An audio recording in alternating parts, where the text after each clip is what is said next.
en Apocalipsis 1, del 1 al 2:1, para conocer quién es el Señor. La revelación, leo en el nombre del Padre, del Hijo y del Espíritu Santo, amén. La revelación de Jesucristo que Dios le dio para manifestar a sus siervos las cosas que deben de suceder pronto, y la declaró enviándolo por medio de su ángel a su siervo Juan, que ha dado testimonio de la palabra de Dios y del testimonio de Jesucristo, y de todas las cosas que ha visto. Bienaventurado el que lee y los que oyen la palabra de esta profecía y guardan las cosas en ella escritas, porque el tiempo está cerca. Juan, a las 7 iglesias que están en Asia, gracia y paz a vosotros, del que es y que era y que ha de venir, y de los 7 espíritus que están delante de su trono, y de Jesucristo el testigo fiel, el primogénito de los muertos, y el soberano de los reyes de la tierra, al que nos amó y nos lavó de nuestros pecados con su sangre, y nos hizo reyes y sacerdotes para Dios, su Padre. A Él sea gloria e imperio por los siglos de los siglos. Amén, hermano. Aquí que viene con las nubes. Y todo ojo le verá, y los que le traspasaron, y todos los linajes de la tierra harán lamentación por Él. Sí, amén, hermano. Yo soy el Alfa y la Omega, principio y fin, dice el Señor, el que es y que era, y que ha de venir, el Todopoderoso. Yo, Juan, vuestro hermano, y compartícipe de vuestro en la tribulación, en el reino y en la paciencia de Jesucristo, estaba en la isla llamada Patmos, por causa de la palabra de Dios y el testimonio de Jesucristo. Yo estaba en el Espíritu en el día del Señor, y oí detrás de mí una gran voz como de trompeta, que decía: yo soy el Alfa y la Omega, el primero y el último. Escribe en un libro lo que ves y envíalo a las 7 iglesias que están en Asia, a Éfeso, a Esmirna, Pérgamo, Tiatira, Sardis, Filadelfia y Laodicea. Y me volví para ver la voz que hablaba conmigo, y vuelto vi 7 candeleros de oro. Y en medio de los 7 candeleros a uno semejante al Hijo del Hombre, vestido de una ropa que llegaba hasta los pies, y ceñido por el pecho con un cinto de oro. Su cabeza y sus cabellos eran blancos como blanca lana, como nieve, sus ojos como llamas de fuego, sus pies semejantes al bronce bruñido, refulgente como un horno, y su voz como estruendo de muchas aguas. Tenía en su diestra 7 estrellas, de su boca salía una espada aguda de 2 filos, y su rostro era como el sol cuando resplandece en su fuerza. Cuando le vi, caí como muerto a sus pies, y él puso su diestra sobre mí, diciéndome: no temas, yo soy el primero y el último, y el que vivo y estuve muerto, mas he aquí que vivo por los siglos de los siglos. Amén. Y tengo las llaves de la muerte y de la Hades. Escribe las cosas que has visto y las que son, y las que han de ser después de esto. El misterio de las 7 estrellas que has visto en mi diestra, y de los 7 candeleros de oro. Las 7 estrellas son los ángeles de las 7 iglesias, y las 7 candeleros que has visto son las 7 iglesias. Escribe el ángel de la iglesia en Éfeso, el que tiene las 7 estrellas en su diestra, el que anda en medio de los 7 candeleros de oro. Dice esto. Amén. No me encontró, Señor. Ahora sí. Bendito sea tu nombre, Señor. Danos sabiduría y entendimiento para entender esta palabra, Señor. Sí, Señor.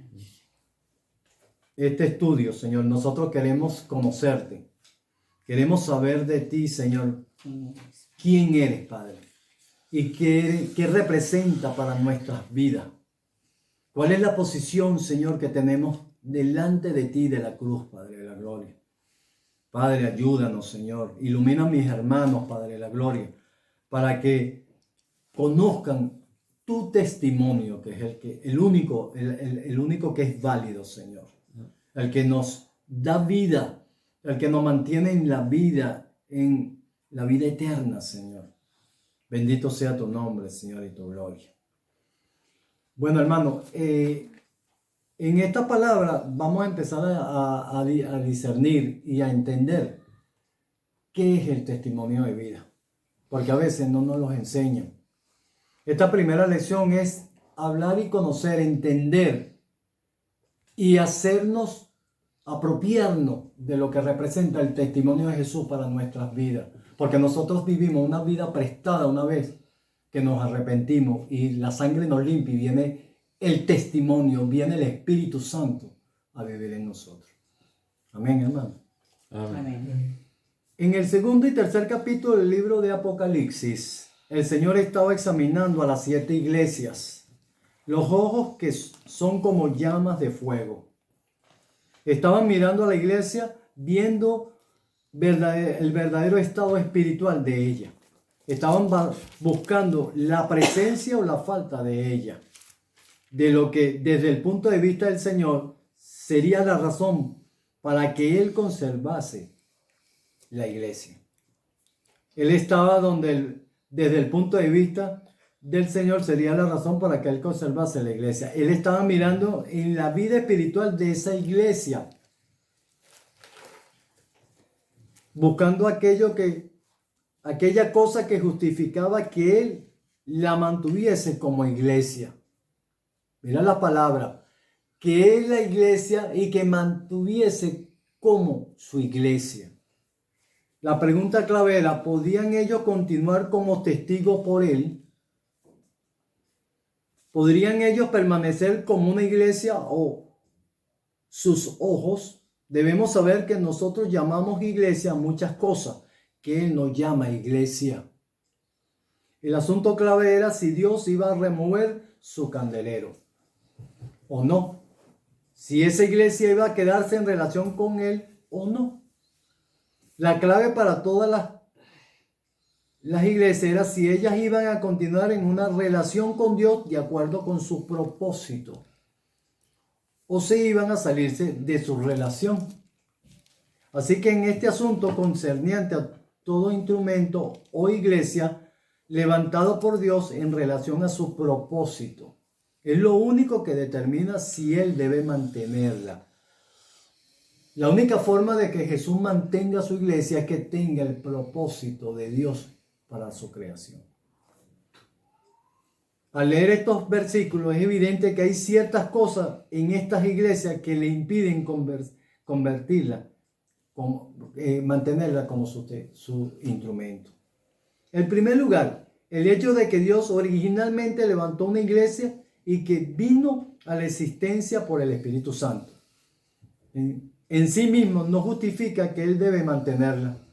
Tampoco el hecho de que haya sido un instrumento grandemente usado por Dios, justificado en Él, la mantenga todavía como una iglesia.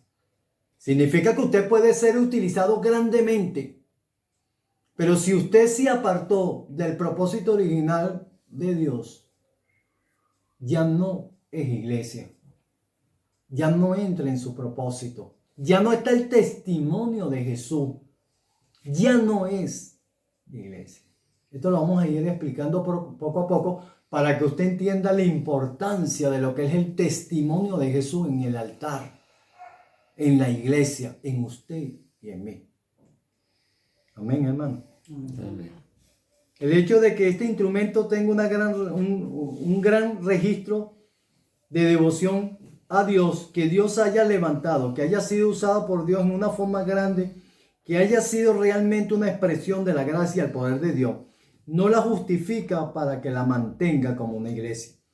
Pensarás que esto es muy fuerte. Quizás puede pensar que si Dios levantó un instrumento, si lo ha usado y bendecido y ha mostrado características de su gracia y de su misericordia, seguramente en sí mismo es suficiente para justificar que se mantenga.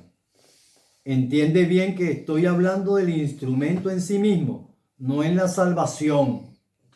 Nosotros somos el instrumento. Nosotros somos el vaso. Nosotros somos la iglesia. Porque una vez que usted se arrepienta, una vez que venga la sangre y el Espíritu, usted es una nueva criatura. Amén. Ya es iglesia. Ya viene el Espíritu a morar ahí. Ya es instrumento. ¿Aló? ¿Se entiende, hermano? Sí.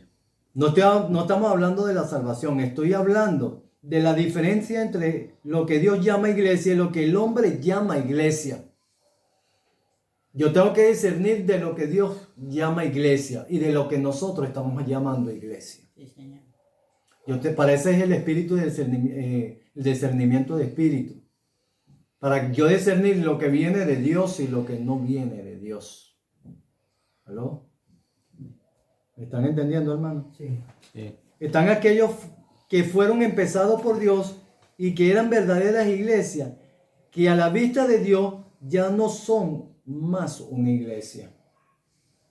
Así que al ver que estas cosas en sí mismas no las justificaban, para que continúen entonces, signo de interrogación. ¿Qué es lo que justifica a Dios para que Él preserve y continúe trabajando con este instrumento?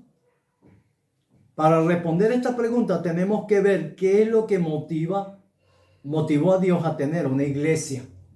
¿Qué motivó a Dios a crear la iglesia, a tenerla, a constituirla? ¿Por qué fue creada la iglesia desde un principio? Debemos ver esto para saber qué justifica a Dios para que mantenga a la iglesia como un instrumento y su propósito. Encontramos todo lo que debemos saber al ver la descripción del instrumento en sí mismo. En el pasaje que leímos que se llama el candelabro. Esa es la iglesia, el candelabro.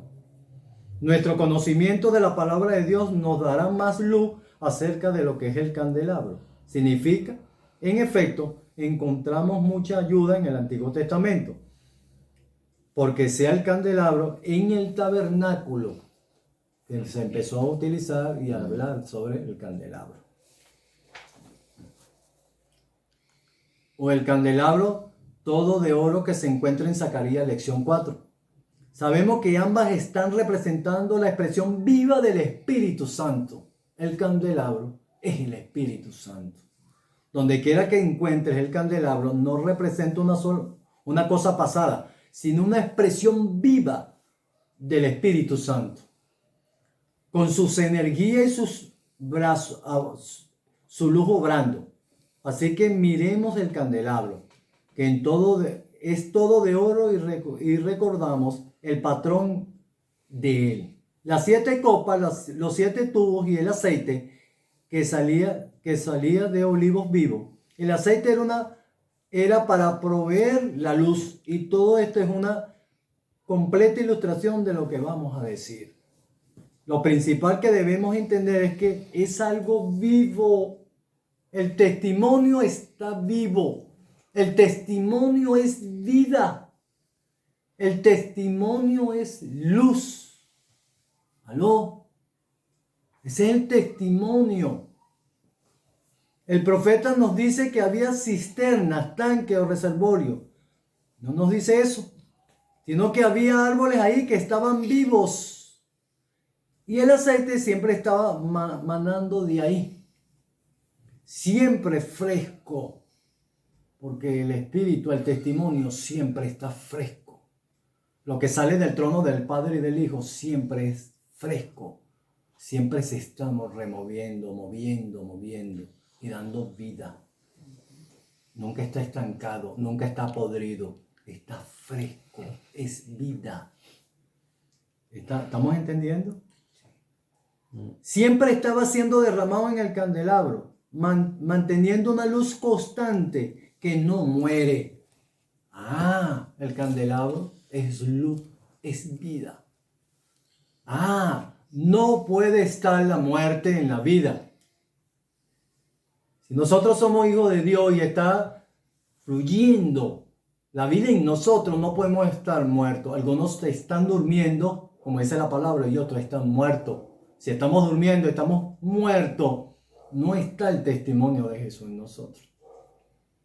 ¿Estamos entendiendo, hermano? Una luz que no mengua y no se apaga. Esta luz eterna, esta vida es eterna. ¿Eso se entiende? ¿Lo entendimos? Si no, siempre está mantenida toda su potencia. Entiende que estamos hablando de aquello que representa su iglesia. Está vivo, tiene poder, es permanente, es eterno, es vida.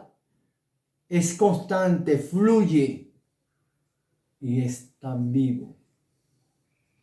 ¿Aló? Está vivo. Es vida. Todo lo que toca da vida, da fruto. Algo vivo en medio de la muerte, con una luz que no muere. Es algo vivo. No solo es un tema. Es el testimonio de una luz toda suficiente que no muere, que no es abstracta, que no es algo guardado, sino que está saliendo todo el tiempo de una fuente que no se agota. La vida no se agota. Por eso la grandeza y la deidad del Señor Jesucristo. Por eso la anchura y la profundidad de la palabra. Del poder del Espíritu Santo. Amén. Amén, hermano. Una luz gloriosa que está fluyendo a través de ella todo el tiempo. El hecho de que haya sido lleno del Espíritu Santo en días pasados no es suficiente. Ay, me convertí, me arrepentí, me lavó la sangre del Cordero, me vino a morar el Espíritu Santo en mí, pero me aparté. Me fui apartando porque no cumplí con la palabra, no me sujeté a la palabra y no me sujeté al Espíritu. Comencé a cometer errores. Entonces el instrumento ya no es instrumento. Porque cuando yo dejo que entre la muerte en mí, la vida retrocede. El problema de la iglesia no es echar demonios no. El problema de la iglesia, el problema de nosotros es mantenernos en la vida. Porque si nosotros nos mantenemos en la vida, la muerte, Satanás no nos puede tocar.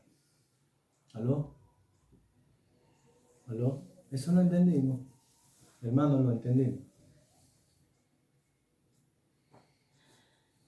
El hecho de que haya sido lleno del Espíritu en días pasados no es suficiente para el Dios Padre.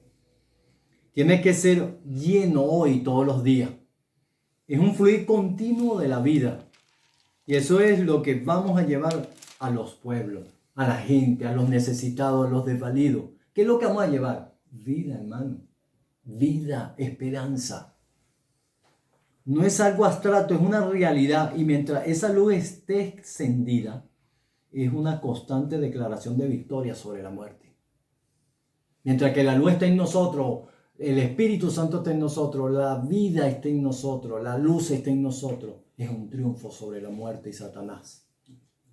Por eso es que nosotros estamos en lugares celestiales sentados con Cristo. No es que el diablo me hace creer que no, es que estamos.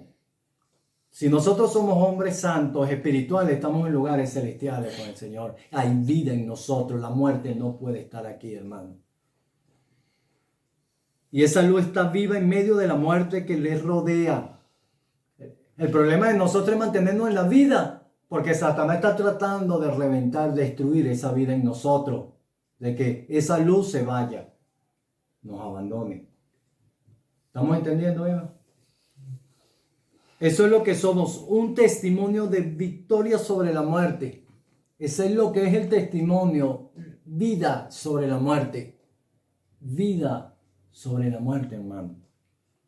Y esa luz está viva en medio de la muerte que le rodea. La muerte en todo tiempo busca apagar esa llama. Pero la vida, el candelabro, está declarando a todo el mundo que es la muerte, no tiene poder sobre ella. No tiene poder. Ya el Señor lo demostró. Cuando fue crucificado, bajó al Seol y fue soplado espíritu de resurrección y resucitó al tercer día. Ya el Señor nos demostró eso y nosotros también cuando nos arrepentimos. Nosotros fuimos crucificados y resucitados ese día. Y vino la vida a morar en mí. Yo tengo una vida prestada, es la vida de Jesús en mí. Ya no soy yo, es Él en mí. ¿Aló? ¿Qué es la única cosa que justifica que Dios mantenga a cualquier instrumento para que Él continuamente pueda llamar su iglesia? que esté el testimonio de Jesús, que esté la vida en mí. Usted puede cantar muy bonito, usted puede tocar el instrumento muy bonito, usted puede predicar muy bonito y enseñar muy bonito, pero si la vida y el testimonio de Jesús no está, usted está durmiendo o está muerto. ¿Aló? Si tiene que ver la vida en nosotros, el testimonio de Jesús, no estamos hablando por ahora de los frutos del Espíritu. Estamos hablando de lo que es el testimonio de Jesús y la luz y la vida en nosotros. Vimos que no es que tenga una gran historia, ni que tenga una reputación, sino que hay hoy la misma vida divina que no muere, que es un poderoso testimonio contra los poderes de la muerte, todavía está fluyendo, está viva. Tiene que fluir en mí, en ti. En medio de toda la muerte, nosotros vivimos como un testimonio al mundo que Cristo vive en nosotros. Que el mundo tiene que ver eso. ¿Qué es lo que tiene que ver? La luz, la vida, el testimonio de Jesús en nosotros. Esa es la justificación de Dios. El Padre pasa el escáner y ve que está el testimonio de Jesús en nosotros, que hemos sido sujetos y guardamos la palabra y el Espíritu, que hay vida en nosotros, que está el Espíritu de resurrección. Entonces dice, este es mi instrumento. Jesús diría, este es mi Hijo amado, el que tengo complacencia. Igualito, diría el Señor Jesús. Amén, hermano. Creo que lo estoy explicando lo más sencillo posible para que lo agarren. Esa es la justificación, que esté el testimonio de Jesús en nosotros. Y nada más nos justifica de ser llamados a la iglesia, que esté el testimonio de Jesús en el altar. Sino que esta vida esté fluyendo continuamente en ese altar, en nosotros. En relación a los 7 candelabros de oro, hay una referencia a los 7 espíritus de Dios y a Jesucristo, el testigo fiel. Aquí Jesús está relacionando con los candelabros. Los candelabros han sido llamados para ser una expresión continua de Jesús. Es luz, es vida. Jesús es espíritu, es poder. Lo está manifestando el candelabro. Lo está enseñando el candelabro. Aquellos candelabros de los cuales dijimos que son iglesias deben ser en todo tiempo y en todo lugar un testimonio continuo de Cristo. Debe estar la vida ahí, debe estar encendido, debe estar ordenado, debe estar limpio, debe estar fluyendo la vida. Del que es llamado el testigo fiel, el que vive. La iglesia debe ser eso por medio del poder del Espíritu. Cuando analizamos el estado de la iglesia, vemos que todas han sido levantadas por Dios. Si lees los capítulos 2 y 3, había mucho ahí que él aprobaba, que él estaba de acuerdo. Había sido fieles, hablaban de la verdad, sabían quién era falso y quién no lo era. Pero encontramos que en por lo menos 5 de las 7 iglesias hay una variedad de elementos, cada uno de los cuales es una expresión de algo contrario a Dios. Había algo que esas iglesias que era una contradicción al Espíritu Santo, al Espíritu de vida, que debía de manifestarse. Cuando tal cosa se encuentra en el pueblo del Señor, eso es dentro de la vasija misma que somos nosotros. Entonces esto viene a constituir un elemento de muerte. Y provee al diablo en un lugar donde pueda entrar a ese lugar santo. Cuando nosotros pecamos, hermano, cuando nosotros no hacemos la voluntad de Dios, cuando nosotros no nos sujetamos a la palabra y al Espíritu, entra el diablo, entra la muerte, empieza a destruir. ¿Qué empieza a destruir? Empieza a destruir esa vida, ese testimonio. Amén. Amén, hermano. Amén. Entonces pues, empieza ahí a haber una contradicción entre la vida y la muerte. Ya Dios Padre tiene ve en nosotros que hay algo que no representa el testimonio de Jesús. Cuando nosotros permitimos el pecado en nuestra congregación y en el altar, ya Dios empieza a ver que hay un elemento que no es de la vida. Amén. Ya vamos a terminar por esta primera clase. Cuando tal cosa se encuentra en el pueblo del Señor, eso es dentro de la vasija misma, entonces esto viene a constituir un elemento de muerte y provee al diablo de un lugar donde puede entrar en ese lugar santo. Y el testimonio es anulado. El testimonio empieza a ser anulado por la mayor parte inconscientemente dentro del pueblo de Dios. Viene a ser ineficaz. Todas estas cosas contradicen el testimonio de Jesús y deben ser tratadas o van a traer muerte. Y aunque continuamente sigan siendo religiosos, el cielo no nos conocerá como la iglesia. Así que siempre debemos de vigilar contra aquellas cosas que contradicen esta vida. Satanás va a hacer cualquier cosa para conseguir un lugar de muerte dentro de la iglesia, para que llegue a ser una contradicción. Miren, yo voy a poner un pequeño ejemplo. Cuando Jesús fue llevado al desierto para ser tentado, y lo podemos ver en todos los pasajes de la Biblia y en la palabra de Dios, el diablo lo que quería era destruir la relación de unión entre el Padre y el Hijo. En estos nuevos tiempos, cuando yo hablo de la iglesia, cuando yo hablo del testimonio de Jesús y el espíritu de resurrección, el diablo quiere destruir mi relación entre mi espíritu y el Espíritu Santo, mi relación entre Jesús y yo. Cuando él rompe esa relación entre Jesús y mi persona, o tu persona, está rompiendo la unidad y está dejando entrar la muerte en mí y en ti. Estás permitiendo que entre la muerte en la iglesia. No podemos permitir que él destruya mi relación con Cristo. No puedo permitir que destruya mi unidad entre el espíritu y mi espíritu. Porque si no entra la muerte. Y empieza a haber contradicción en lo que Dios ha llamado su instrumento o la iglesia. Eso lo entendemos, hermano. Sí. Sí. Eso lo estamos entendiendo. No puede haber contradicción.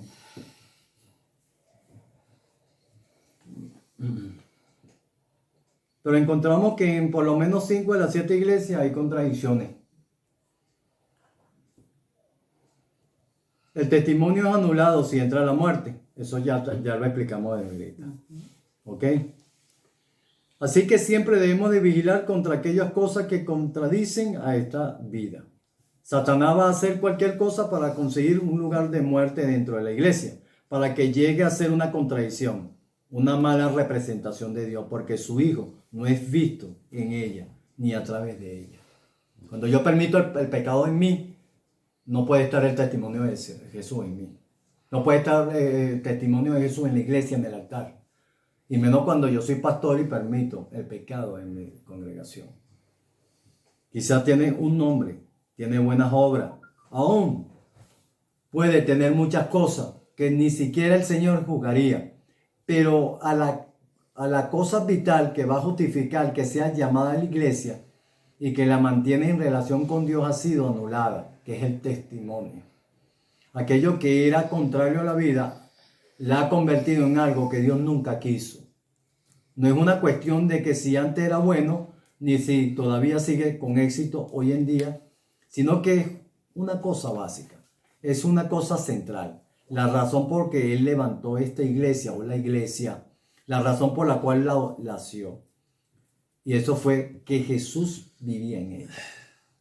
Cuando el Señor ya había pensado en crear la iglesia, era para que viviera Él. Fue creada por Él y para Él. Todo fue creado por Él y para Él. Lo dice la palabra. Y la iglesia también. Y que el pueblo en donde esté esa iglesia conozca que Dios levantó a Cristo de los muertos. Porque ellos ven a Cristo en nosotros.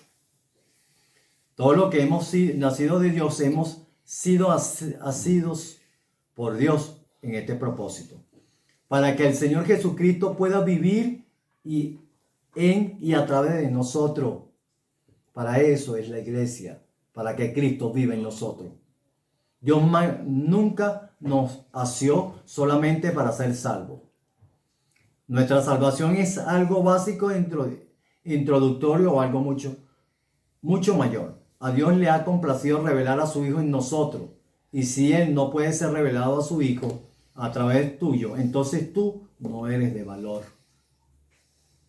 Pues solo Cristo es importante para Él.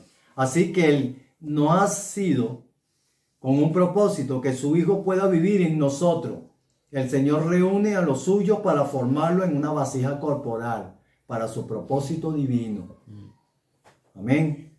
Y el peligro es constante, que es cosa esencial para que Dios levantó a esa vasija se pierda. Mientras las otras cosas permanecen, tú puedes continuar siendo religioso sin la vida. Como los corintios. Quizás tú hables en lengua y has aprendido cómo profetizar, pero estás muerto si no está el testimonio de Jesús. ¿Aló? En la escritura que dice, convertidos de vuestros malos caminos, que es segunda de Crónicas 7:14, estos malos caminos son tuyos y míos, son la carne, son el yo. Debemos convertirnos para que Cristo pueda vivir. Debemos de ser transformados. Tenemos aquí el patrón de Dios para jugar a todo la clave que hemos aprendido en esta examinación de la iglesia. Es que el Señor trata con cada individuo vasija a la luz de su propósito. Él va a tratar con cada uno de nosotros según el propósito. Y no a la luz de su utilidad general. Él examina a cada uno de nosotros individualmente y a la iglesia y colectivamente. Con este único propósito. Somos nosotros gente que expresa la luz. Somos personas que tienen la vida. Somos hijos que tenemos el testimonio de Jesús. No importa si hacemos cosas religiosas. Si damos dinero, inclusive podemos hacer estas cosas, pero si esa luz no está ahí, entonces no somos la iglesia. Estos capítulos nunca hubiesen sido escritos si el Señor no hubiese tomado esa actitud. Bueno, no está totalmente mal. Hay algunas cosas de valor. Seguramente yo debo de buscar las cosas buenas y apoyarlas. ¿Por qué estamos diciendo esto? Porque muchos dicen que soy un extremista por esto. Dicen porque no está satisfecho con aquello que es recomendable. Aquello que está cerca a lo que quizás debería de ser. Yo te digo porque la palabra de Dios no lo permite. Él no viene por iglesia que es casi como Él.